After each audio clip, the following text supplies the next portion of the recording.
I had spent 11 years in APS as a school social worker. We worked our butts off to get students from 6th through 8th grade. And so when we transitioned to the high school, we said, these are the students that are at risk of dropping out. When we checked back in December, 90% of those students had dropped out. They didn't know where they were. And so my predecessor and I said, we need to do better. And so we made the jump from APS to opening a charter. Future Focused Education had done multiple community talks and said, what are the needs for our state in regards to education? And so they identified that there wasn't enough people entering the tech field to sustain it. So we opened tech in 2015. We had only 9th graders. We had about 40 students. Ended the year, I think it was 60. And then we added a grade every year. We wanted to build a school where students can find their way and then build a good life.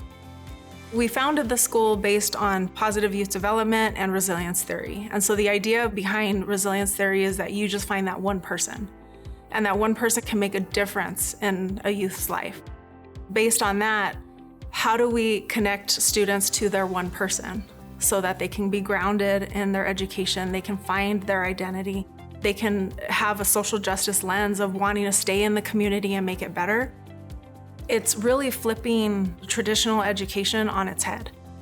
Project-based learning allows us to really be responsive to students and how they learn, what they're learning, what they're interested in, what their passions are, what they're not interested in. It's not strictly out of a textbook and then you take a unit test. We're talking about real-life experiences and not just regurgitating information. You have students work on a specific outcome that they want at the end of the semester, and so then they work together to produce that. And we always have the tech integrated into it.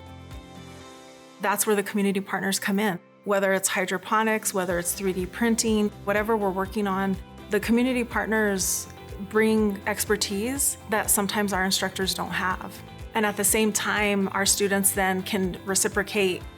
It's our way of integrating them into the community in a different way that maybe they haven't experienced before.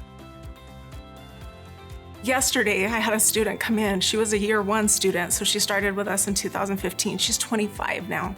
One of the things she said is, "Miss, you saved my life." And we don't get that every day. Really, it's not just about transforming their education, it's about transforming their life. That's what we want out of tech. You know, every person that walks in, how do they leave better than they came in? It truly is a privilege to do this work.